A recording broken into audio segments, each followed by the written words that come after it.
আছোঁ কাজুলি মাছৰ চৰচৰি আলুৰে। এইকাৰণে মই ইয়াতে আধা কিলো মাছ কাটি বাছি ধুই লৈছোঁ। এটা কেৰাহীত মই ডাঙৰ চাইজ এটা পিঁয়াজ পাতলকৈ কাটি লৈছোঁ।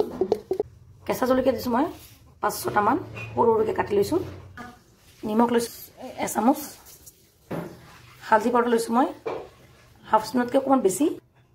জিৰা ধনিয়া পাউডাৰ লৈছোঁ মই 4 চামুচেৰে 2 চামুচ। গোটেইখিনি মছলা মই ভালদৰে পিঁয়াজৰ লগত সানি ল'ম। সৰিয়হৰ তেল দিম হাফ কাপ। ভালদৰে পিঁয়াজখিনি সানি ল'ম হাতেৰে যেতিয়ালৈকে পিঁয়াজটো নৰম হৈ নাযায়। এইখিনি ধুনীয়াকৈ চফ্ট হৈ গৈছে। এতিয়া মই পাতলকৈ কাটি ৰখা আলুখিনি ইয়াতে দি দিম। আলুখিনি মই ভালদৰে সানি লৈছোঁ। এতিয়া মই ইয়াতে মাছখিনি দি দিম।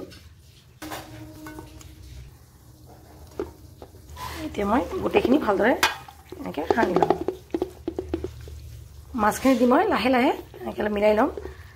মাছ দিয়াৰ পিছত একদম হালকা হাতত মই মাছৰ লগত আলুৰ লগত ভালদৰে এনেকৈ মিলাই দিছোঁ।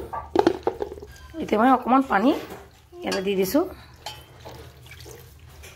চাওক ফ্ৰেণ্ড, মই ইয়াতে পানী বেছি দিয়া নাই। মাছ আৰু আলুতকৈ তলত ৰাখিছোঁ পানীখিনি। এতিয়া মই ফুল ফ্লেমত দি দিছোঁ। দি কেনে মই এতিয়া ঢাকি কেনে বহাই দিম। ভালদৰে বইল আহিছে। এতিয়া মই ধনিয়া পাতা ছটিয়াই এইটো সময়তে নিমখ চিমখ টেষ্ট কৰি ল'ব। যদি লাগে অকণমান পানীত দি দিব, চাইডে চাইডে দি দিব। এতিয়া মই ঢাকি কেনে আকৌ গেছত বহাই দিম।